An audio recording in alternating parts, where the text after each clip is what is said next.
सभापति महोदय, मैं आपको धन्यवाद दूंगा कि चुनाव सुधार पर जो चर्चा हो रही देश के अंदर पार्लियामेंट में, उसमें आपने मुझे बोलने का अवसर दिया।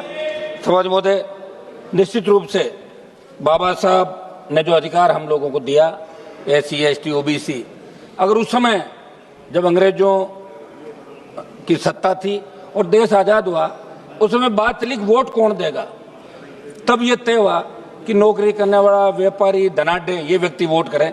तब उन्होंने इस बात को जोर से रखा कि गुलामी की बेड़ियों में जकड़ा हुआ भारत, उसको पता ही नहीं है फिर लोकतंत्र किस बात का। जब आज़ादी मिली है तो प्रत्येक SC, ST, OBC जो आज के टाइम के अंदर है उनको वोट का अधिकार मिले, प्रत्येक भारतीय को वोट का अधिकार मिले।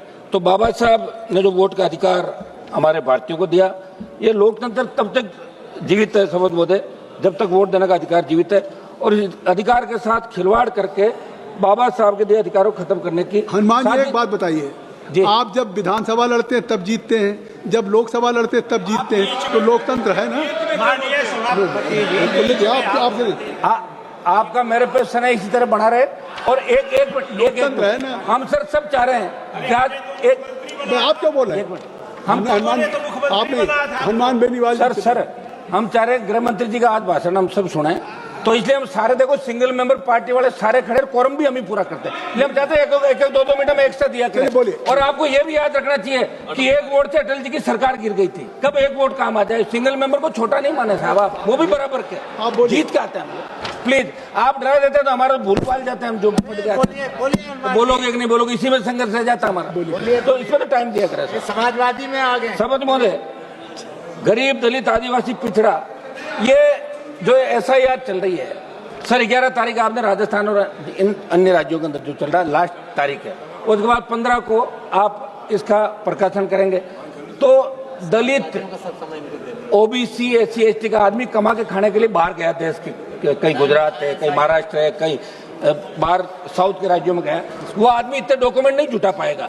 तो मेरा एक तो आग्रह कि इसका समय 1 महीना बढ़ाया जाए, और दूसरा इनके वोट नहीं कटे, इस बात को आप तय करें, क्योंकि लोकतंत्र जब ही जिंदा है जब प्रत्येक व्यक्ति को वोट का अधिकार मिलेगा। मैं तो ये भी मांग करूंगा कि वोट अनिवार्य रूप से डाले जाए, और अगर ये नहीं कर सकता आप कि प्रत्येक व्यक्ति वोट देगा, तो ये देख ले कि 3 बार अगर किसी ने वोट नहीं डाला तो वो जागरूक नहीं है, इसलिए उसका वोट काट दिया जाए। ये मेरा सुझाव है, इस तरह का होना चाहिए, नहीं तो वोटर लिस्ट लंबी हो जाती है, परसेंटेज कम बताए जाते हैं और दूसरे तरीके से वोट डाले जाते हैं। समझ महोदय, ये पूरा विपक्ष एकजुट होकर इस मांग को कर रहा है कि सरकार के इशारों पे चुनाव आयोग काम कर रहा है।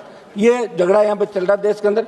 समझ महोदय, 1950 में चुनाव आयोग बन गया था, लेकिन चुनाव आयोग की असली ताकत TN सेशन जब 1990 के अंदर आए थे, और 90 से 96 के अंदर जब हम उस समय 12th करके फर्स्ट ईयर के अंदर 90-91 के दौर के अंदर आए, तब पता लगा कि चुनाव आयोग क्या होता है। उससे पहले चुनाव आयोग के बारे में लोग नहीं जानते थे, लेकिन TN सेशन ने चुनाव आयोग की मजबूती दिखाई। हमारा सभापति महोदय कुछ सुझाव हम लोगों के, और विशेषकर मैं राजस्थान से आता हूं सभापति महोदय, अभी हरियाणा के चुनाव का भी बयान लंबी बहस दोनों तरफ से। अब आप साहब बोलने ही नहीं दोगे तो फिर बोलेंगे क्या? बैठ जाओ, बोलने दीजिए सभापति जी, तो 1-2 मिनट तो टाइम तो दो साहब, बोलने दीजिए हनुमान जी को। अरोड़ जी हैं, अभी उमेश पटेल जी हैं, कई लोग हैं, इसलिए टाइम भी तो खूब पड़ा सर। पूरा समय दे दीजिए सभापति महोदय, मेरा आग्रह सभापति महोदय कि